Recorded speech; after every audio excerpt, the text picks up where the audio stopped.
Buenos días, hermanos. Vamos a seguir con nuestros estudios sobre la regeneración. Pero antes de iniciar, vamos a consagrar este tiempo a través de una oración para que sea Dios quien ilumine nuestra mente y nuestro corazón. Padre, te agradecemos, te damos la honra, la alabanza, la gloria, porque este tiempo tú nos lo has regalado, Señor, para meditar en ti, para saber quién eres y cuál es tu voluntad. Te pedimos, Padre, también que perdones nuestros pecados, porque día a día cometemos actos que van en contra de tu voluntad, Señor. Y sabemos que tenemos acceso al trono de la gracia por Cristo, pero rogamos, Señor, nos permitas ir madurando, ir aprendiendo en esto que conocemos como la vida cristiana. También te ruego para que tu palabra se entienda lo mejor posible en esta hora. Gracias te damos, Señor, por tus santos, por los redimidos que están congregados hoy y en cualquier otra iglesia que predica tu verdad. En el nombre de Cristo Jesús. Amén. La regeneración. Una palabra que, como hemos dicho, aparece solamente 2 veces en el Nuevo Testamento.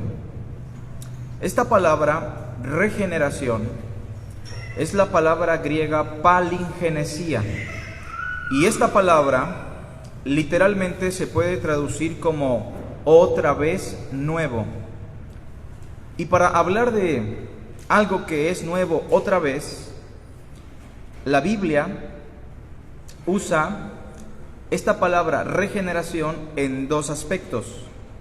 Uno de los aspectos tiene que ver con la regeneración de nuestro ser, de nuestra naturaleza, de lo que habla precisamente Tito, ¿verdad? Capítulo 3, versículos 5 al 7. Lo leímos hace 8 días. Nos salvó, no por obras de justicia que nosotros hubiésemos hecho, sino por su misericordia, por el lavamiento en la regeneración. O sea, nos purificó, no por nuestras obras, y nos hizo nuevas criaturas. Nuestra naturaleza fue hecha otra vez nueva por el Espíritu de Dios. Y el otro aspecto en donde se usa la palabra regeneración es en los evangelios. Me parece que es en el Evangelio de Mateo, cuando Cristo le dice a los 12, de cierto os digo, que en la regeneración, hablando de un futuro, hablando de lo que es cielos nuevos, tierra nueva, obviamente estamos hablando de una regeneración. Bueno, en esa realidad, pues todo será nuevo, como dice Apocalipsis, he aquí yo hago todas las cosas nuevas, y en ese sentido se usa la palabra regeneración. Pero nosotros no estamos hablando de la regeneración escatológica, o sea, no estamos hablando de la regeneración de toda la realidad que conocemos, sino más bien de la regeneración del ser humano. En ese sentido, también explicábamos que como la regeneración no es tan fácil de entender, la Biblia usa algunas metáforas para explicarnos la regeneración. Una de las metáforas más conocidas es un nuevo nacimiento. Otra metáfora, una nueva criatura. Otra metáfora, pasar de muerte a vida. Otra metáfora, un nuevo corazón. Y así encontramos algunas metáforas que nos simplifican lo que significa la regeneración. Por otra parte, tenemos que hacer una distinción entre la regeneración de los creyentes del Antiguo Testamento y la regeneración de los creyentes en el Nuevo Testamento. Como dijimos, todos los creyentes de todas las épocas han experimentado una nueva naturaleza cuando colocan su fe en el Salvador o en la promesa de aquel Redentor. Por ejemplo, explicábamos que el cambio de naturaleza muchas veces en el Antiguo Testamento se pone de manifiesto porque Dios les cambia el nombre. ¿Se acuerdan? Ya no serás Jacob, ahora serás Israel. Con este cambio de nombre, lo que se está implicando es que Dios a ciertos personajes les cambió por completo su naturaleza. Esa es la idea de la regeneración a través de este tipo de conceptos, el cambio de nombre. Ya no serás, en este caso, Saulo, sino Pablo. Aunque no dice ningún texto eso, es muy probable que el nombre Pablo tenga esa connotación, un cambio de naturaleza, un cambio de vida. Ya no serás Simón, una persona inestable, ahora serás Cefas, una persona firme y sólida. Pero la diferencia entre los regenerados del Antiguo Testamento y los regenerados del Nuevo Testamento radica en una cosa muy importante: la permanencia del Espíritu Santo. En el Antiguo Testamento el Espíritu Santo venía sobre los regenerados, de manera muy especial sobre los reyes, profetas y sacerdotes, pero preguntémonos algo: ¿venía a morar en su corazón? Fíjense, ¿venía a morar en el corazón de esos personajes? No, moraba con ellos. O la Biblia usa el Espíritu de Dios vino sobre, ¿se entiende? Sobre el personaje, con el personaje. Pero en el Nuevo Testamento el Espíritu ya no viene sobre nosotros o con nosotros. El Espíritu Santo viene a morar en nosotros, habita en nuestro corazón, Cristo habitando por la persona del Espíritu. Y también la otra diferencia radica en que en el Antiguo Testamento, cuando un creyente persistía en pecar constantemente en contra de Dios, tarde que temprano el Espíritu se apartaba de él y lo dejaba. Cosa que le pasó a Sansón, ¿lo recuerdan? Cosa que le pasó a Saúl, y sufrieron las consecuencias. En el Nuevo Testamento no. En el Nuevo Testamento el Espíritu está con nosotros de manera permanente, no se va, no se sale de nosotros.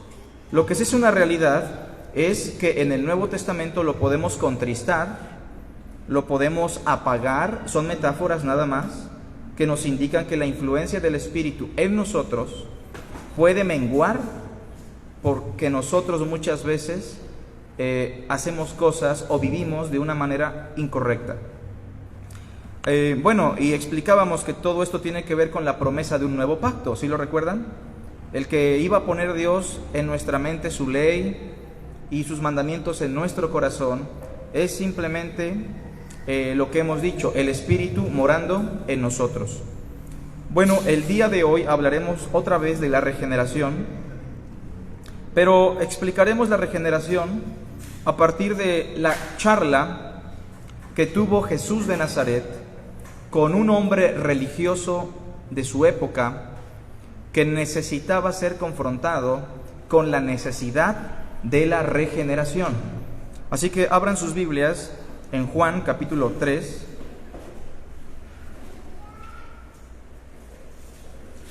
Evangelio de Juan capítulo 3.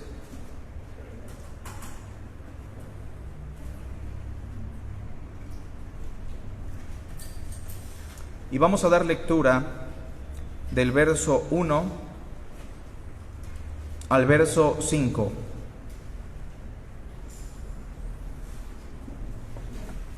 Había un hombre de los fariseos que se llamaba Nicodemo, un principal entre los judíos. Este vino a Jesús de noche y le dijo: Rabí, sabemos que has venido de Dios como maestro, porque nadie puede hacer estas señales que tú haces si no está Dios con él. ¿Todos juntos? Respondió Jesús y le dijo: de cierto te digo, que el que no naciere de nuevo no puede ver el reino de Dios. Nicodemo le dijo: ¿cómo puede un hombre nacer siendo viejo? ¿Puede acaso entrar por segunda vez en el vientre de su madre y nacer? ¿Todos juntos? Respondió Jesús: de cierto te digo, que el que no naciere de agua y del Espíritu no puede entrar en el reino de Dios. En dos ocasiones, Cristo enfatiza la necesidad de la regeneración a través de una metáfora. o sea, la necesidad de nacer de nuevo para poder ver y para poder entrar al reino de Dios. ¿Sí lo notaron? Ahora, quiero que noten que el concepto del reino de Dios no es algo futuro como tal, aunque no negamos que hay un aspecto futuro. Pero cuando Cristo le habla del reino de Dios a Nicodemo en el verso 3, noten cómo dice la frase final: no puede ver. No dice no podrá ver, sino no puede. Lo que está implicando que el reino ya estaba presente y Nicodemo no tenía la capacidad de verlo o percibirlo porque no había nacido de nuevo. Y se cumple lo que dice el apóstol Pablo, porque el hombre natural no percibe, ¿se entiende? Y en el versículo 5, la frase final es parecida: no puede entrar. No dice no podrá entrar, sino no puede entrar en el reino de Dios.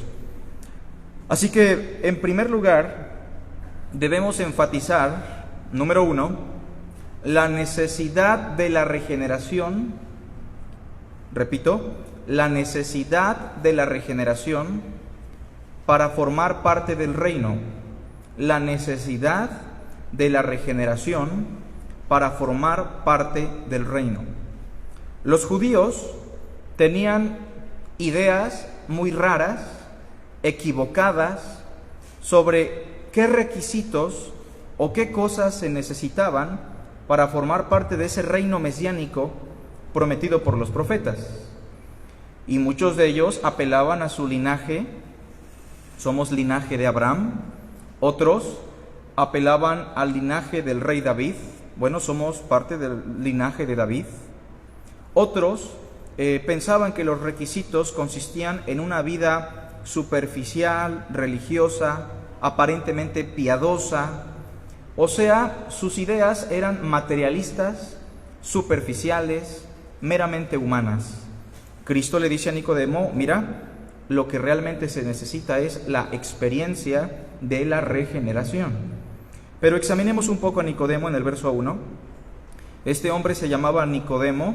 Recordemos que los nombres en el judaísmo representan la personalidad o la naturaleza de una persona. En este caso, Saúl, el rey Saúl, se llamaba Saúl porque era el más alto. Eso significa Saúl.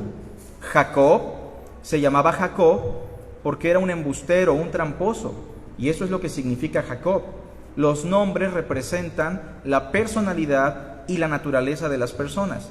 De hecho, en el judaísmo de antaño, hoy día creo que no es así, pero siglos atrás, cuando una pareja judía tenía un bebito, no le colocaban el nombre inmediatamente, a veces tardaban meses, y a partir de la personalidad del bebé o del niño o la niña, le colocaban el nombre. Ahora, Nicodemo es un nombre que significa aquel que está por encima de todos, aquel que sobresale por encima del pueblo. Nicodemo está implicando en su nombre que es un hombre exitoso por encima de los demás, que es un hombre que socialmente, económicamente, intelectualmente sobresale sobre la sociedad judía. Y noten que Nicodemo, en el verso 1, formaba parte de una secta religiosa conocida, ortodoxa, la más importante, la secta de los fariseos. Esta secta se formó en el periodo intertestamentario, entre el Antiguo y el Nuevo Testamento. A falta de profetas surgieron rabinos, a falta del templo surgieron sinagogas, pequeñas congregaciones, y los fariseos fueron la secta que predominó en aquella época. La palabra fariseo significa el apartado, los puros, los separados. Esa es la idea de fariseo. Y ellos le hacían honor a su nombre porque no se juntaban con los pobres, no se juntaban con los enfermos, no se juntaban con ninguna persona que no cumpliera con los requisitos de un fariseo. Los fariseos aparte eran muy legalistas. Ellos vestían de cierta forma, amaban orar en las esquinas de las calles, de las plazas, amaban los primeros lugares en alguna convivencia y amaban que las personas los exaltaran llamándoles rabí.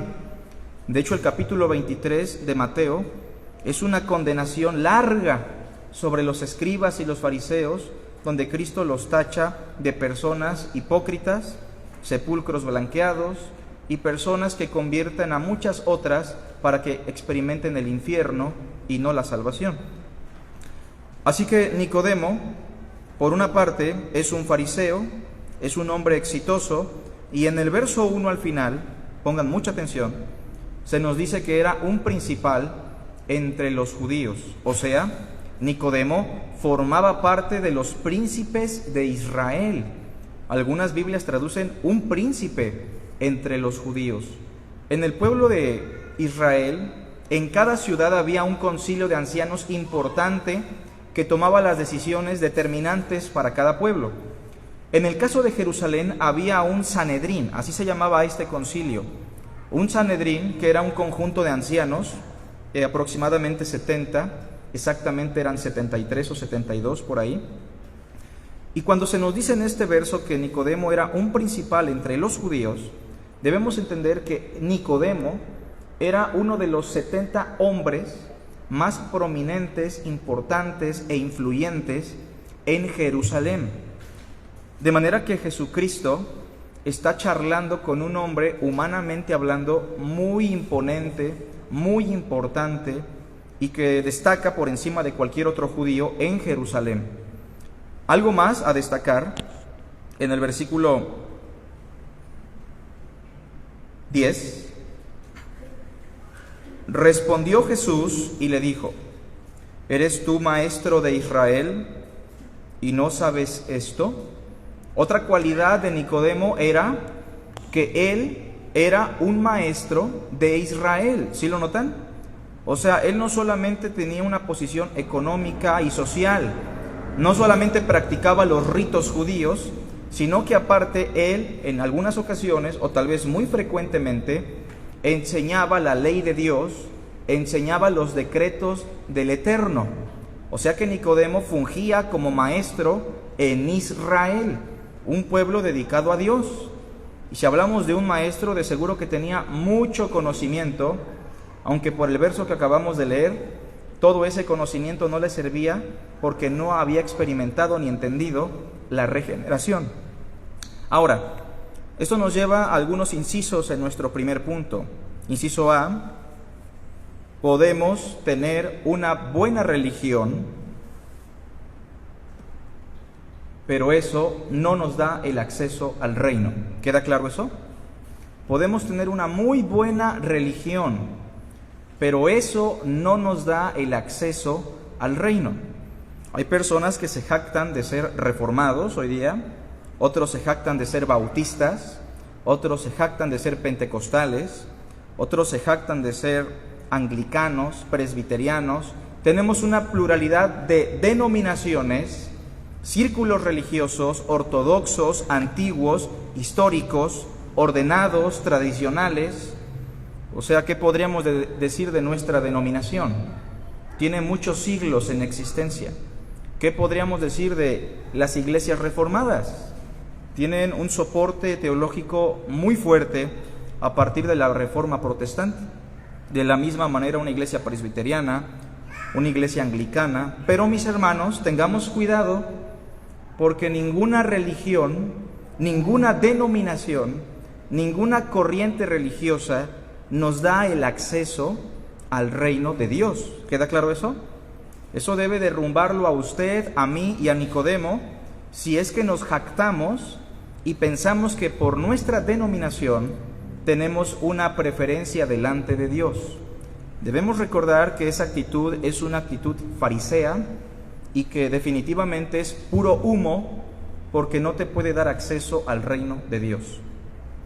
Inciso B: podemos tener una posición social importante, pero eso no nos da el acceso al reino de Dios. ¿Estamos de acuerdo también con eso? Hay personas que pueden sobresalir en la ciudad económicamente, socialmente, políticamente. Hay hermanos, pastores, maestros, hermanas que son reconocidos, reconocidas en la sociedad o en el ámbito cristiano, pero el reconocimiento social o la posición económico-social no nos da ningún beneficio o no nos da entrada al reino de los cielos. Así que Nicodemo podía tener toda la plata, todo el prestigio, la posición más alta, la mejor religión, pero aún así eso no le da el acceso al reino de Dios. Eso es muy importante. Otra cosa, en el versículo 10, como leímos, Nicodemo también era un maestro, ¿verdad? Lo que nos lleva a un tercer inciso. Podemos conocer las Escrituras, podemos enseñar las Escrituras, podemos ser maestros de una congregación, de una comunidad, podemos ser maestros de la palabra, pero ¿eso nos da acceso al reino? No. Yo estoy muy convencido de que probablemente han existido hombres que enseñaron la Biblia, reconocidos en la historia de los teólogos, en la historia del cristianismo, pero que muy probablemente no están con Dios. Digo, no puedo decir quién o quién porque yo no soy Dios, pero es una probabilidad. Hoy día, por la tecnología y otras puertas que se nos abren, podemos conocer algunos casos, ¿no?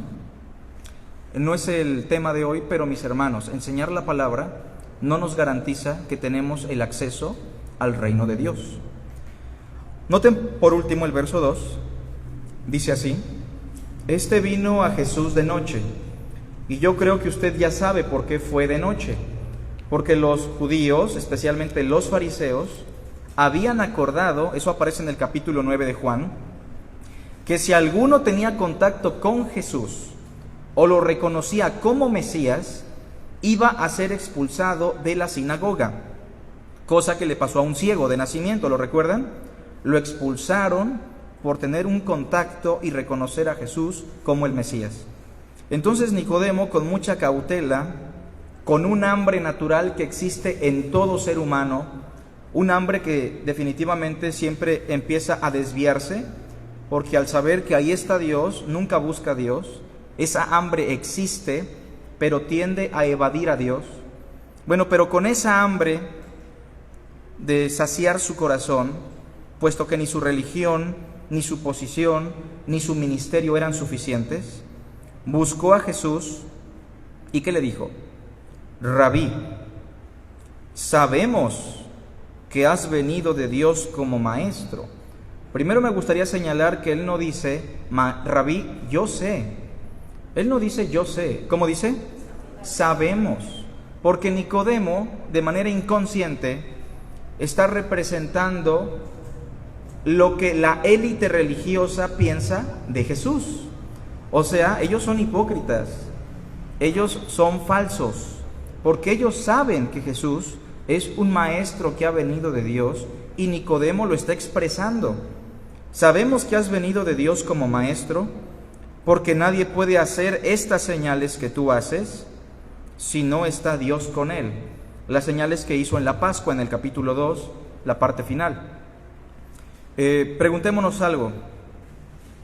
¿Admiraba a Jesús o no? ¿Lo reconocía como un maestro? Como un maestro de Dios y como un hombre por medio del cual Dios hacía señales o milagros. Lo cual nos lleva al último inciso de este punto. Podemos admirar y reconocer a Jesús de Nazaret, pero eso no nos da el acceso al reino. Hay personas que admiran a Jesús, hay personas que lo reconocen como el Mesías, pero preguntémonos algo: ¿la admiración o el reconocimiento son suficientes para llegar al reino? No.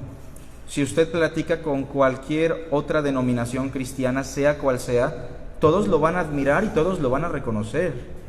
Algunas personas incluso dirán: yo desde muy pequeñito siempre he admirado a Jesús de Nazaret.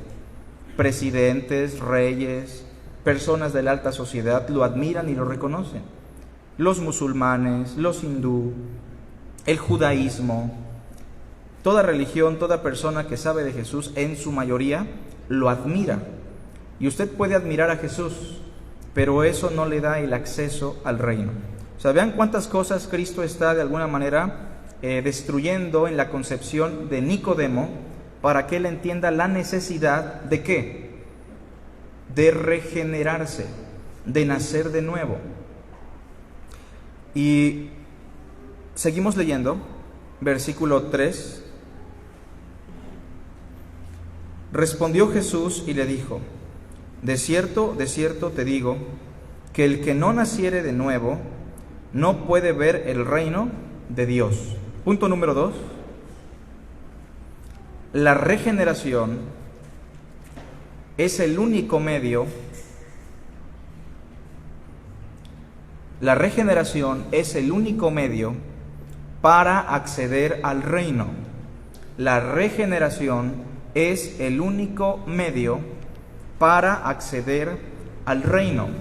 Y cuando hablo del reino, usted no piense en el cielo, porque estamos hablando del reino en términos presentes. El reino ya está.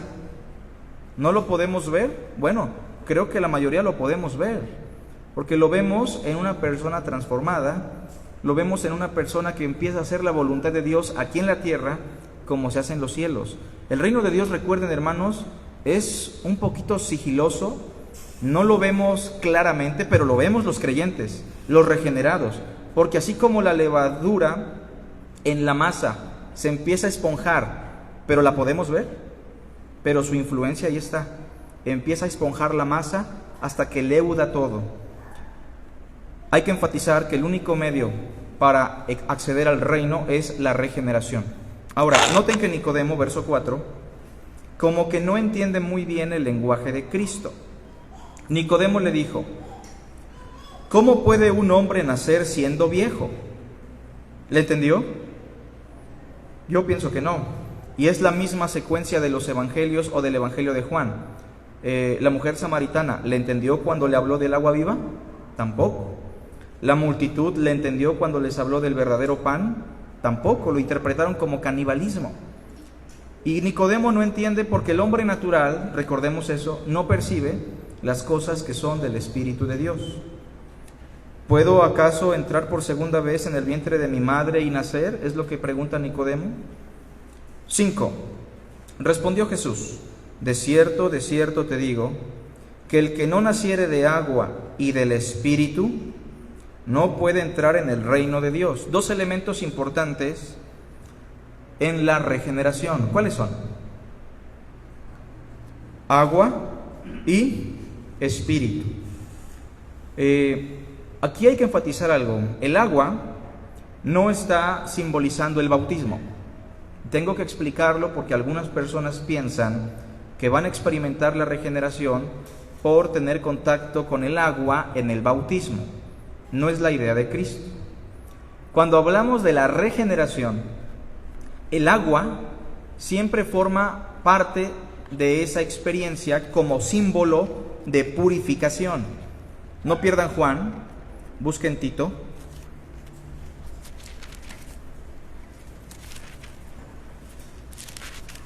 Y vamos a ver si en Tito se usa el mismo elemento. Tito 3:5 en adelante. Repito, el agua no está representando la ordenanza del bautismo, sino más bien un concepto simbólico que acompaña a la regeneración. En este caso, el agua representa purificación, lavamiento. ¿Lo tenemos todos? Tito 3:5. Dice así: nos salvó no por obras de justicia que nosotros hubiéramos hecho, sino por su misericordia. ¿Todos juntos? Por el lavamiento de la regeneración. Preguntémonos si la regeneración involucra purificación o lavamiento. Lo dice el texto aquí otra vez, y evidentemente no está hablando del bautismo o de algún rito. Simbólicamente se habla de un lavamiento aquí, acompañado de la regeneración, lo cual está significando que la experiencia de la regeneración, mis hermanos, implica o concluye en purificación del ser, el perdón de los pecados, una naturaleza renovada. Lo mismo aparece, no pierdan Juan, ya pueden dejar Tito, en Ezequiel, por favor, capítulo 36, versículo 25 en adelante.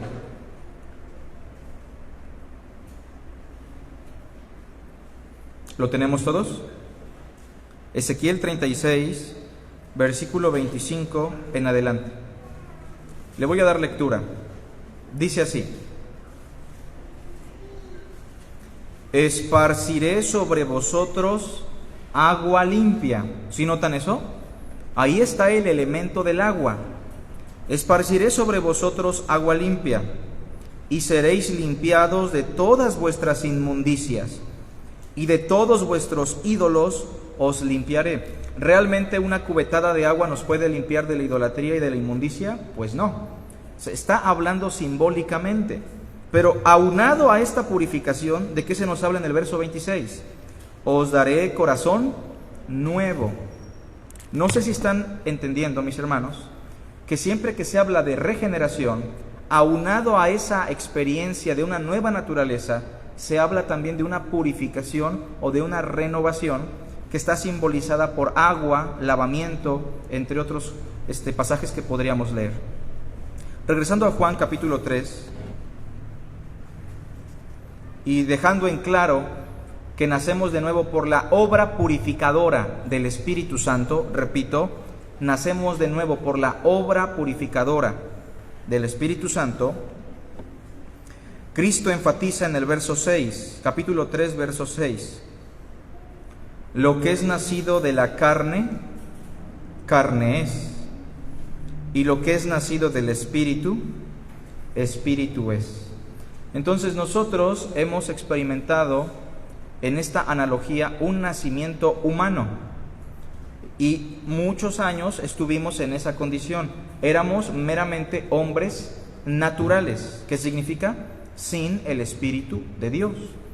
Pero una vez que nacemos por el Espíritu, en nosotros es implantado el Espíritu Santo, el cual nos da una nueva naturaleza para estar sensibles a Dios, a su palabra, su voluntad, para poder percibir, para poder entrar al reino y para poder de alguna manera experimentar los poderes del siglo venidero.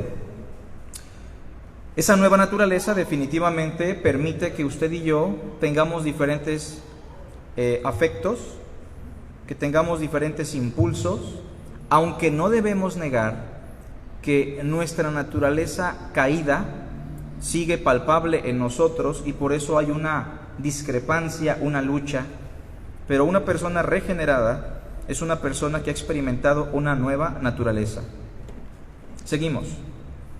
No te maravilles de que te dije, os es necesario nacer de nuevo. 8. El viento sopla de donde quiere, ¿verdad que sí? ¿O alguien lo manda? Bueno, Dios. Pero desde la perspectiva del hombre, el viento sopla de donde quiere. ¿Y verdad que oímos su sonido también? En la semana pasada hubo un viento muy fuerte y se escuchaba su sonido. Así que al viento lo podemos escuchar, incluso lo podemos sentir. Pero ¿qué dice el verso 8 al final? Mas ni sabes de dónde viene, ni a dónde va. ¿Podemos conocer todo en lo referente al viento? O sea, ¿podemos dar una explicación exacta y plena de la obra del viento? Pues no, pero sí lo podemos escuchar, ¿o no? Sí lo podemos sentir. Bueno, de la misma manera, dice el verso 8, así es todo aquel que es nacido del Espíritu. ¿Qué significa eso, hermanos? Lo voy a explicar con otro pasaje. Busquen conmigo Eclesiastés.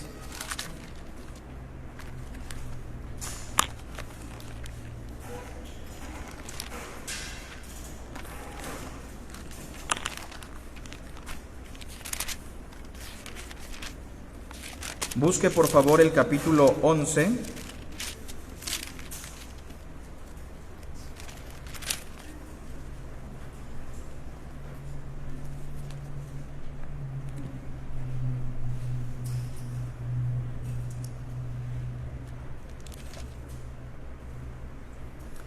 Miren, hay cosas que podemos explicar. Hay obras que podemos detallar, explicar en plenitud. Por ejemplo, Yo pienso que un buen albañil nos puede explicar de principio a fin cómo se realizó esta obra, ¿o no? Yo pienso que un buen ingeniero, un arquitecto, nos puede explicar a detalle los aspectos de ingeniería de un edificio. Pero hay obras que el ser humano no puede explicar, y son precisamente las obras que le conciernen a Dios. Por ejemplo, ¿alguien puede explicar el proceso de la creación? No.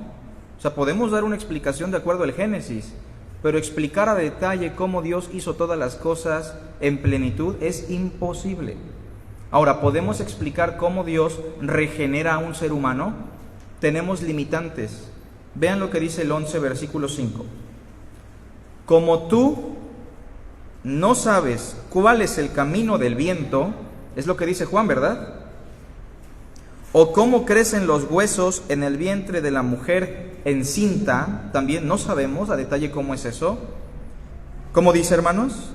Así ignoras la obra de Dios, el cual hace todas las cosas. Miren, ni siquiera los médicos saben cómo funciona a perfección el cuerpo humano. ¿O hay un médico que lo sepa a plenitud? No. Estaba leyendo un artículo de un electrofisiólogo que comentaba que apenas tiene 100 años o menos que los cardiólogos pudieron adentrarse al corazón. O sea que estuvimos por siglos, milenios, sin tener conocimiento de un pequeño órgano. ¿Cuánto más con todo el cuerpo? Bueno, ¿por qué digo esto? Porque la regeneración es una obra de Dios. ¿Sí estamos de acuerdo con eso? Una obra plena de Dios que le compete solamente a Dios. Y podemos ver, hermanos, que una persona se regeneró, ¿sí o no? Sí, ¿por qué? Un cambio de vida, un cambio de intenciones, de afectos, de gustos. Podemos ver en esta persona hambre por el texto bíblico. Podemos ver en la persona muchas cosas, así como sentimos y escuchamos al viento. ¿Pero sabemos a perfección cómo Dios transformó su naturaleza? No. El texto es lo que nos está diciendo. De hecho, el 11.5 de Eclesiastés es el texto que Cristo Jesús está usando en Juan, ¿verdad?, para explicar el misterio de la regeneración. Regresemos a Juan 3, versículo 8. El viento sopla de donde quiere y oye su sonido, mas ni sabes de dónde viene ni a dónde va. Así es todo aquel que es nacido del Espíritu. Y por el texto que leímos en Eclesiastés, la parte final dice, es obra de Dios. Nos lleva esto a un tercer punto. Sí, es un tercer punto, ¿verdad? Punto número 3. La regeneración es una obra exclusiva de Dios. Repito, la regeneración es una obra exclusiva de Dios. En la regeneración usted y yo no participamos. Es una obra divina, soberana, de gracia, 100% de Dios. ¿Alguien puede leer, por favor, 2 Corintios 5, 17 y 18 en voz alta? Segunda carta a los Corintios 5, 17 y 18. En voz alta, por favor.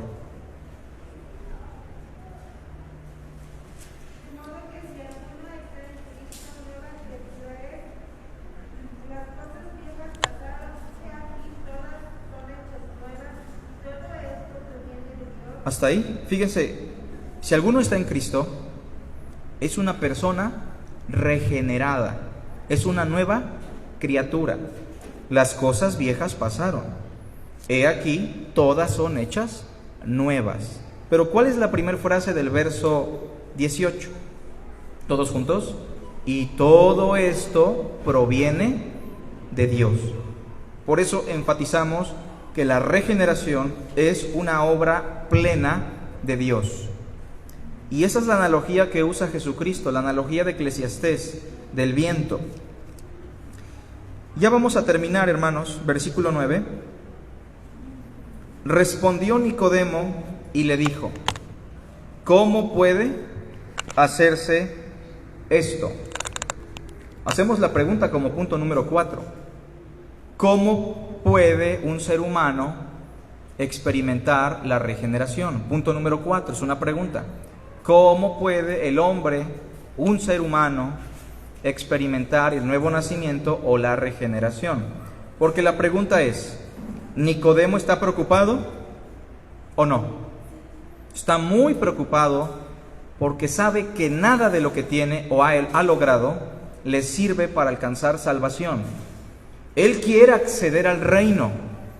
Esa es la esperanza de todo judío, el reino. Pero él no sabe cómo nacer de nuevo. Ahora, ¿él puede nacer de nuevo por sus propias fuerzas? Pues claro que no. Pero aquí entra lo que se conoce en teología como la responsabilidad humana. Dios nos ha hecho responsables de responder a su amor.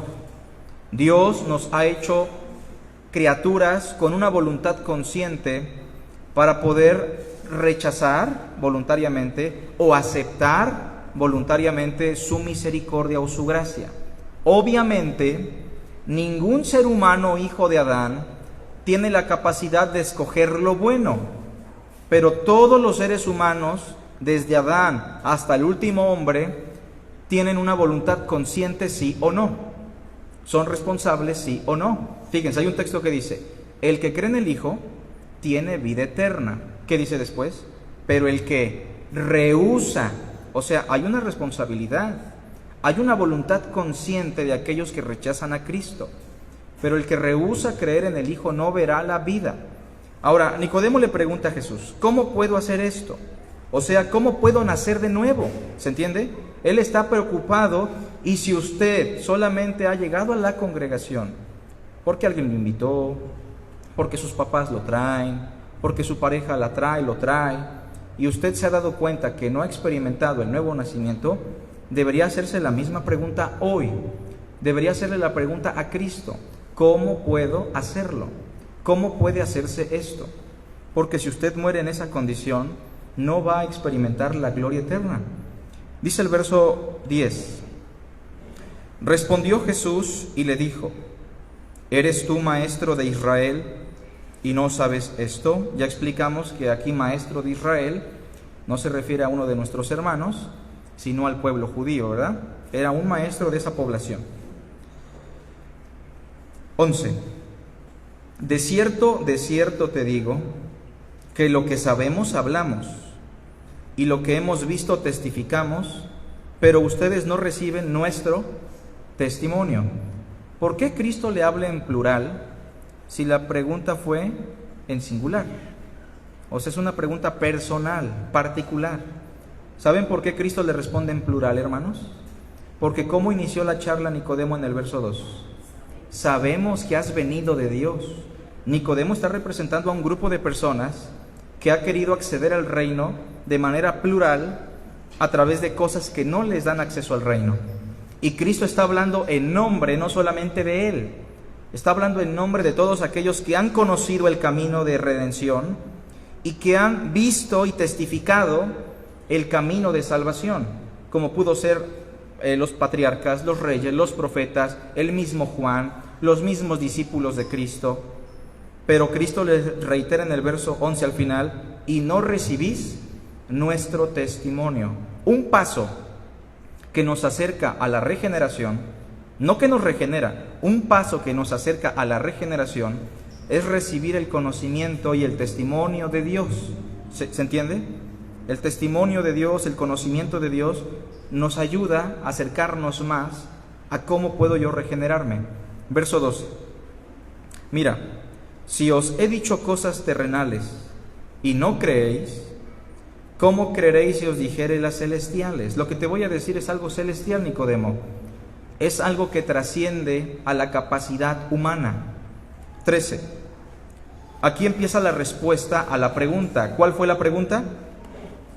¿Cómo puede hacerse esto? Y aquí empieza la respuesta, hermanos. Verso 3. Nadie subió al cielo, sino el que descendió del cielo, el Hijo del Hombre. ¿Verdad que solamente llega hasta ahí el verso en la Biblia de las Américas? La otra expresión que dice que está en el cielo no viene en el texto griego. Por eso las traducciones más nuevas solo dejan hasta el Hijo del Hombre. Inciso A. Anotamos en este punto. ¿Cómo puede hacerse esto? Inciso A. Entendiendo que solo el Hijo del Hombre es el único medio. O sea, no es que entender esto nos dé la regeneración, pero estamos de alguna manera sintetizando todos los aspectos que menciona Jesús.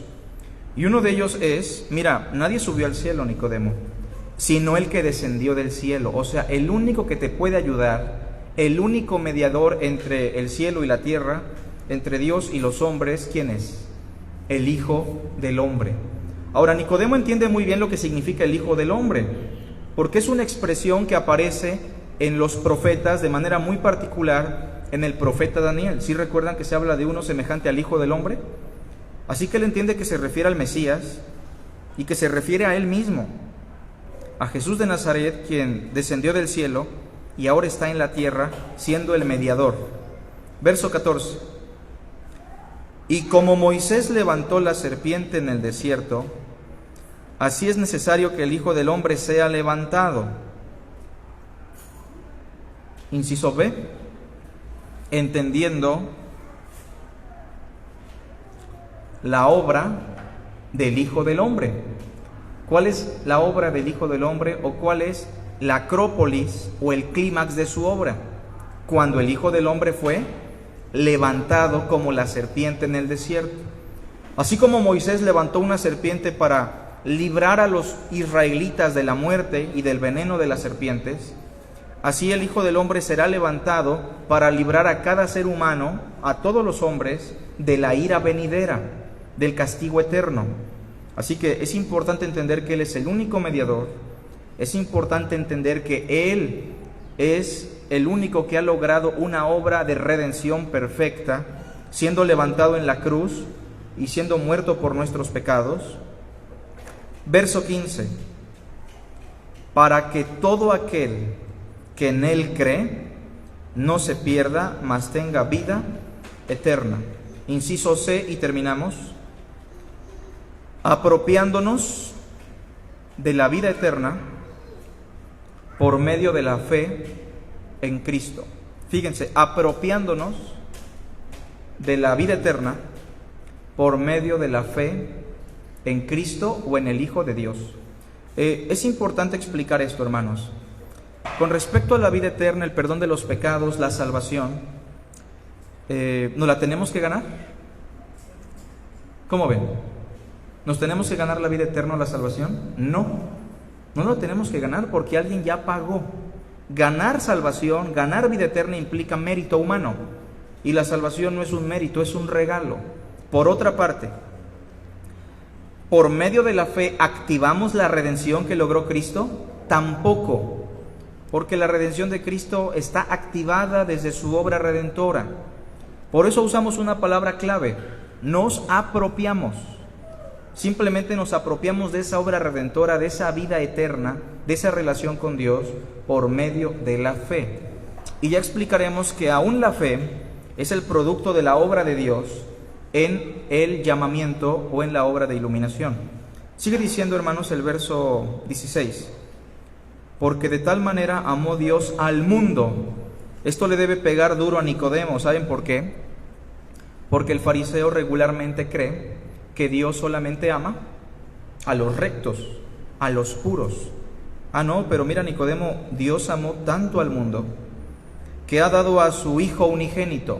Noten cómo se usa la expresión Hijo de Hombre arriba, pero aquí ya se usa la expresión Hijo unigénito, destacando tanto su naturaleza humana, Hijo de Hombre, como su naturaleza divina, el Hijo unigénito, el único en naturaleza con el Padre, para que todo aquel que en Él cree no se pierda, mas tenga vida eterna.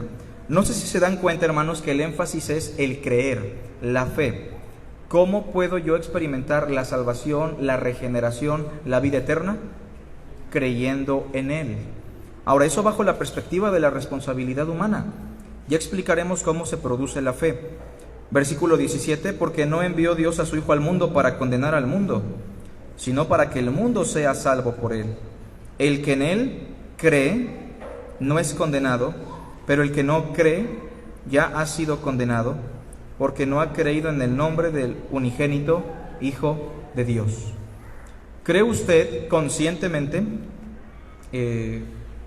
con un trasfondo y un soporte bíblico, en Jesús de Nazaret? ¿En quién es Él? ¿Qué hizo Él? ¿Y cómo nos redimió? Porque ejerciendo fe en Él, por la obra de Dios, podemos experimentar lo que Cristo llama el nuevo nacimiento. Otro pasaje para concluir, Juan 5, 24.